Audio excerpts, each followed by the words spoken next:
ଚାମଚା ମାନେ ଏବେ ଖୁସିରେ ନାଚିଲେଣି ରେ।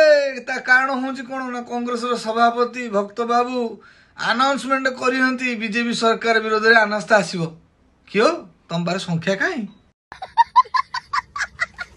अनास्था आनिब तुम्हारे संख्या कहीं मात्र 14। ये बड़ी अच्छी बात कही आप। ठीक 14 को धरिकी तुम भावुच 140 भाया खेल कर तुम पारे बल कहीं विजेडी वाला तुमको साथ दे भावुच ठीक जदि विजेडी वाला तुमको साथ देले ताले राज्य राजनीति गोटे पट परिवर्तन हो बोली चांस अच्छी भावुच तापर भी हो पारनी तुम पाखे से बहुमत नहीं बुझीगल तो आज जो चामचा मैंने दिन में स्वप्न देखुंती आमे विगत 5 वर्ष पर सरकार गढ़ ओडिशा रे सरकार गढ़ स्वप्न रे सरकार गढ़